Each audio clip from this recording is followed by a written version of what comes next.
அல்லாஹ் ஜல்லஷானஹு தஆலாவுடைய பாசத்தை ரசூலுல்லாஹ் சொல்ற நேரம் நம்ம யாருக்கும் சொர்க்கம் போயலாது. என்ன அவனுடைய பாசம் மட்டும் இல்லை என்றால் உங்க யாருக்கும் சொர்க்கம் போயலான்றாங்க ரசூலுல்லாஹ். நீங்கள் எல்லாம் இபாதத்து செய்யறது மூலமாக சொர்க்கம் நுழைய மாட்டீர்கள் என்றாங்க. சஹாபாக்கள் கேட்கிறாங்க, யார் சொல்லலாம் அல்லந்த நீங்களும் அப்படியா யார் சொல்லலாம்? நிறைய எல்லாம் கஷ்டப்படுறீங்களே, நிறைய இது பண்றீங்களே, நிறைய தொழுறீங்களே, உங்களுடைய இபாதத்தாலே சொர்க்கம் போயலாத யார சொல்லலாம்? பெருமானார் ஸல்லல்லாஹு அலைஹி வஸல்லம் சொல்றாங்க, இல்லை என்னுடைய இபாதத்தாலே சொர்க்கம் போகலாது, அல்லாஹ்வுடைய அருளால் அவன் என்னை அரவணைத்துக் கொண்டாலே தவிர என்றாங்க ரசூலுல்லாஹ். எவன அல்லாஹ் அருளால் அரவணைத்துக் கொள்றாங்களோ அவர்களை தவிர. அப்ப நல்ல ஒரு கணக்கு போட்டுருங்க, அல்லாஹ் யாரையெல்லாம் பாச நேசம் கொள்றான்னு வைங்க சொர்க்கம் போயிருவாங்க. ரசூலுல்லாஹ் சொன்னாங்களே, ஒண்ணுமே பண்ணாதவங்க விபச்சாரம் செய்த ஒரு ஆள் கிணத்துல இறங்கி கீழே சொக்ஸ்ல காலணியில தண்ணி படுவது, கீழே உள்ள தண்ணி, ஒரு நாய் நாக்கு நீட்டு இருக்குது, தாகத்துல வெம்பி சாவுது.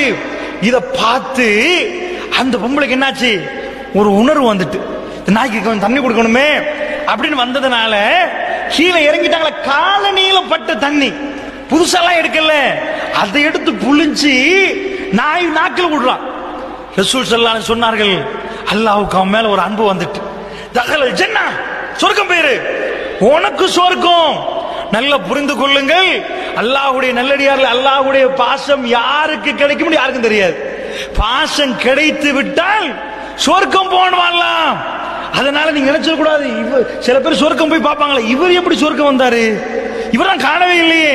நல்லா புரிந்து கொள்ளுங்கள், நீண்ட நேரம் நின்று வணங்குகிறார், அவர் சொர்க்கவாசி சொல்ல இயலாது.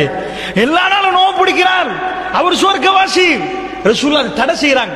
ஒரு பொம்பளைய பத்தி பெண்கள் என்ன பண்றாங்க, பேசிட்டு இருக்கிறாங்க, அவ தெரியுமா எப்ப பார்த்தாலும் தொழுவா, காலையில போனா தொழுகிறான், ராத்திரி போனா தொழுகிறான், மாலையில போனா தொழுகிறான்.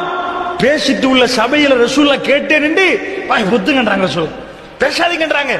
அப்படி பேசாதீங்க, அந்த மாதிரி அல்லாஹ் விரும்ப மாட்டான். குடும்ப வாழ்க்கையில ஈடுபடணும்ன்றாங்க. அம்ர் பின் ஆஸ் ரலியல்லாஹு அன்ஹு அவங்க கல்யாணம் முடிக்கிறாங்க, சிறப்பான ஒரு தோழர். அவங்க மாமனார் வந்து கம்ப்ளைண்ட் பண்றாங்க ரசூலுல்லாஹ், யார சொல்லலாம், அம்ரு கல்யாணம் முடிச்சிருக்கிறாரு, எங்க மகளை சந்தோஷம் இல்லை யார சொல்லலாம், எல்லா நாளும் நோம்பாச்சே, நைட்டெல்லாம் தொழுகிறாரு, சந்தோஷமா கொஞ்சம் அங்கிட்டு இப்படி நிக்கிறாரு இல்லையே.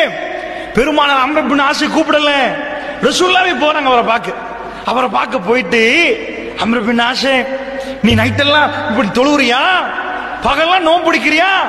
ஆமா யார சொல்லலாம், அந்த மாதிரிலாம் பண்றேன்னா. அல்லாஹ்வுடைய தூதருடைய முகம் செவந்துட்டு ரசூலுல்லாஹ் சொல்றாங்க, அம்ரு அப்படி வேணாம், நீ தொழு, ஒரு நாளைக்கு தூங்கு, நோம்பு பிடி, நோம்பு பிடிக்காம இரு. ரசூல் ஸல்லல்லாஹு அலைஹி வஸல்லம் என்ன பண்றாங்க, உங்களை எல்லாம் வருத்தி கொண்டு நிறைய செஞ்சுட்டோம் என்பதுக்கெல்லாம் அல்லாஹ் உங்களுக்கு சொர்க்கம் தர மாட்டான். அவனுடைய அன்பு பாசம் அரவணைப்பு வேணுமா, இதுக்கு நட்டு நிலைமையா போங்க, நட்டு நிலைமையை நீங்க பண்ணுங்க. உங்க அமலாலாம் சொர்க்கம் போகல. அப்படி போறதா இருந்தா அல்லாஹ்வுடைய தூதர் சொல்றாங்க, அவன் செஞ்சது எவ்வளவு. ரசூலுல்லாஹ் அதான் ஆச்சரியப்பட்டு சஹாபாக்கள் கேக்குறாங்க, யார் சொல்ல நீங்க எவ்வளவு செய்றீங்களே, என்னெல்லாம் பண்றீங்களே, உங்க அமல் கூட பத்தாத சொர்க்கம் போக. ரசூலுல்லாஹ் சொல்றாங்க, பத்தவே பத்தாது. ஏன் பத்தாது தெரியுமா, அவன் எனக்கு செஞ்ச நிஅமத் எவ்வளவு.